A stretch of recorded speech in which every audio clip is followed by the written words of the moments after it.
guys, welcome back to the channel. Today we are talking about what first-time Amtrak riders should expect.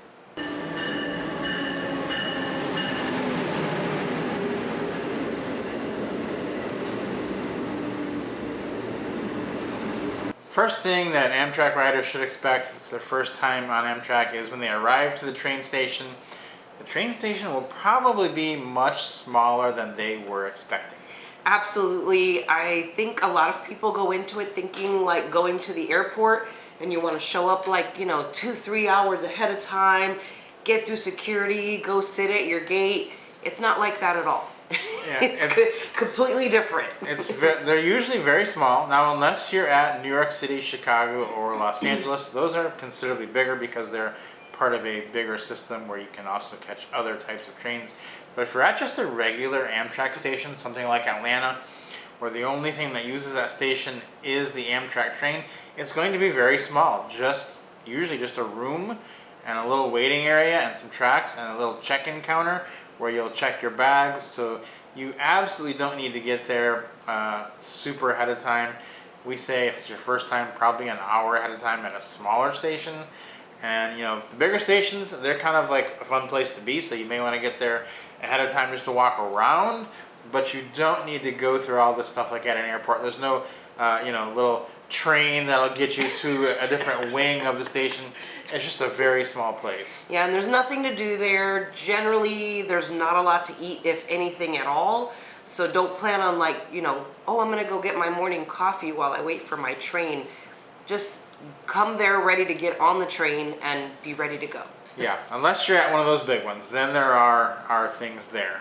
So the second thing that Amtrak riders should expect is that on the actual train, the spaces are also going to be much smaller than you think. And we know you've watched videos, you've probably seen some of our videos, but even so, we still meet people on the train all the time that have seen our videos, they've seen us in the videos, and they get on there and like, whew, it's still smaller than I thought it was going to be. And it is small because sometimes the camera makes it look a little bit bigger than it is. Yeah, I think that's what it is. It's like, on your side mirror when you're driving where it says object in mirror may be smaller, may appear smaller or whatever. That's kind of what it is. You see the videos on YouTube of the train and the train spaces, and you think they're going to be bigger. They appear bigger to you than you think. You think you've got a good scale.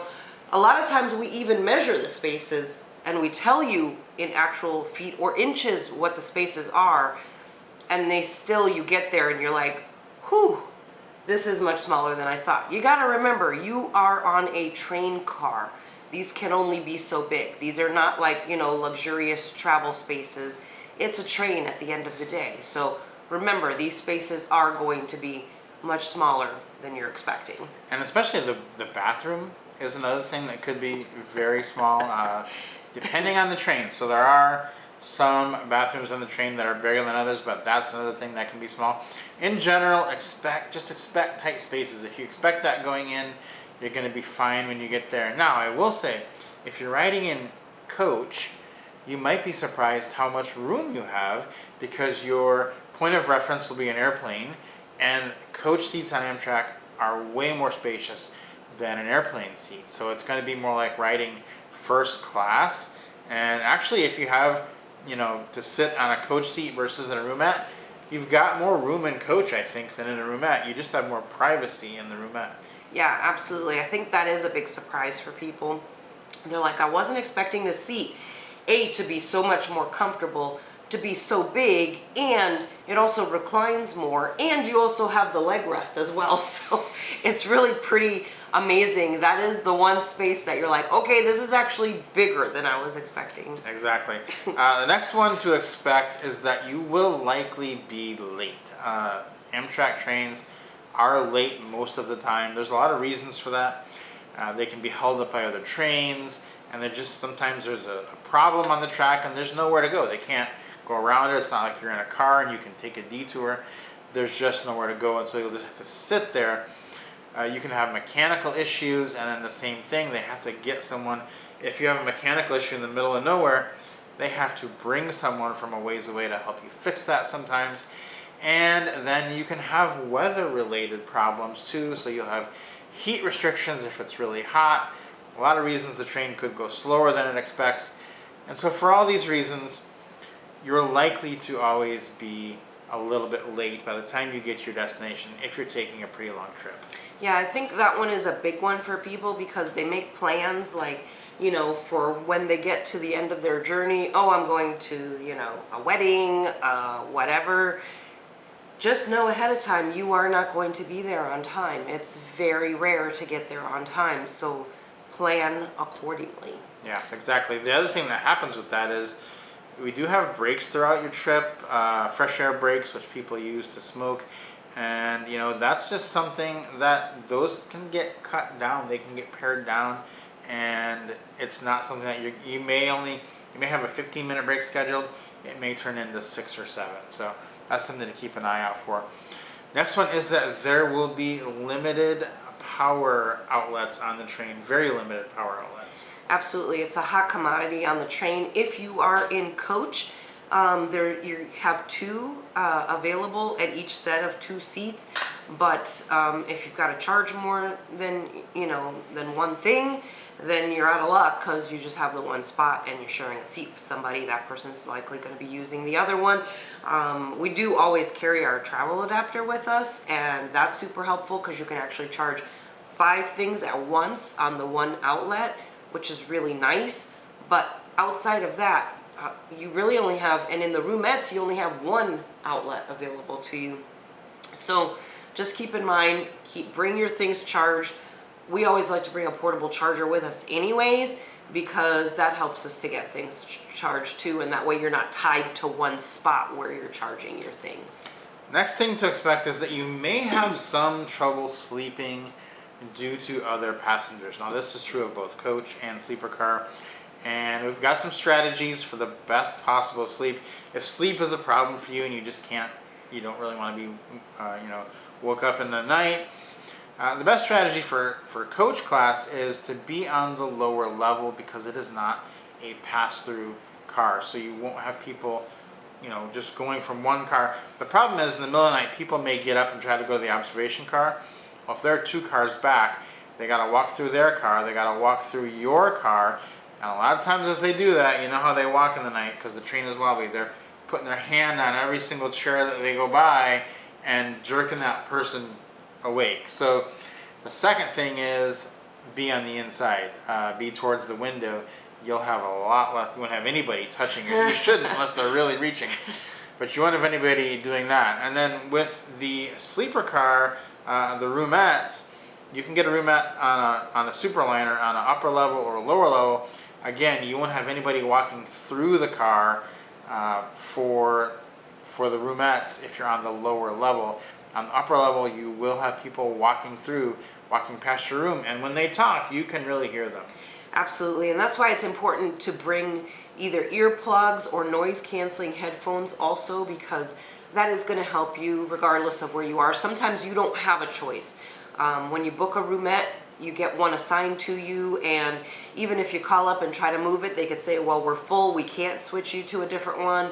Same thing with your seat. You can get on the train and you get assigned, a seat, or it's the last seat that's left and you don't get a choice. Come prepared. Bring your earplugs with you, bring a sleep mask if you want, or bring noise canceling headphones with you, and you won't have any issues. Now we do recommend the upper level for better views, so it is better for that, and it is more proximity to more things. But if sleep is your main concern, then the lower level may be the best. The next thing to expect is that the snack car is not open 24 hours. There will not be food available 24 hours. So bring some snacks if you think you want to have some real late night snacks. Yeah, and also if you're going to be on the train for several days, you're going to get sick of the same food over and over from the snack car, and you're like, oh my gosh, I can't eat another one of those hamburgers or hot dog or sandwich or whatever the case may be. There's only so many offerings available, and you might get bored, or it may not be anything that you like. So definitely come prepared with snacks. Bring something with some protein in it, and you should be all set.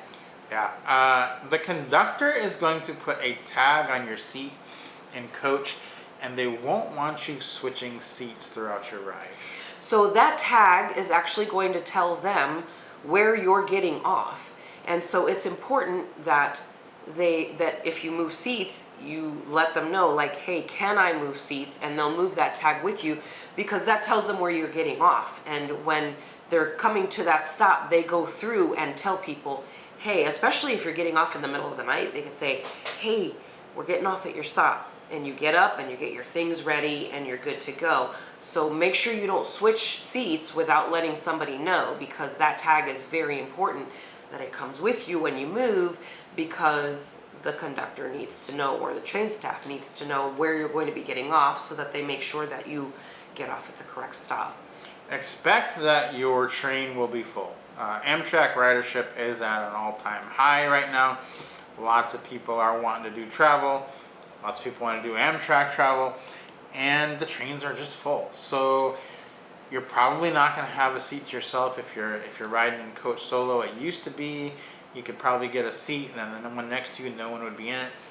Those days are usually gone. Even if they don't start out that way, someone may join halfway through and join you in the seat. So don't expect you'll be able to spread out and just have kind of like a 2-seat suite for your trip.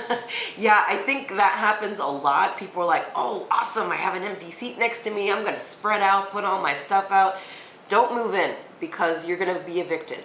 The conductor, you will hear them when we're coming to a station where a lot of people are getting on. They're going to prepare themselves, and before we get to that stop, they say, let's start moving those things, people, because we have 100 people getting on at this next stop. And that has happened before.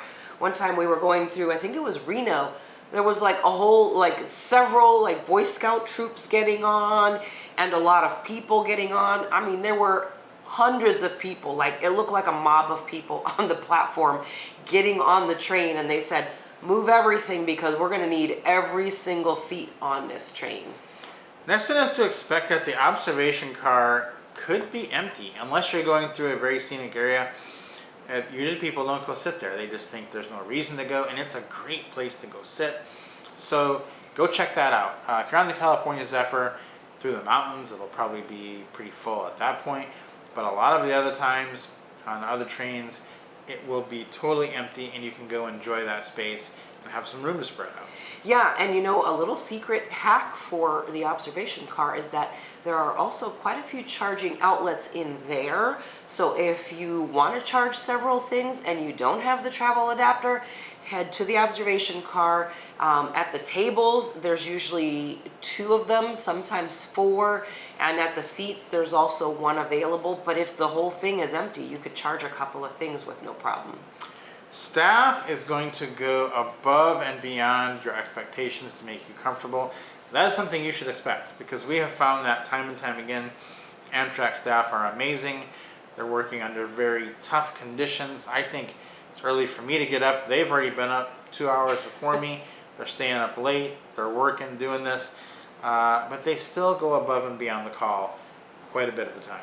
Yeah, I think that's something that's really impressed us. We've been on trains all over the world, all over Europe, all over Asia, all over North America, and we have found the Amtrak staff is probably some of the best. And I just am so impressed by the work that they do, and like you said, it's hard conditions.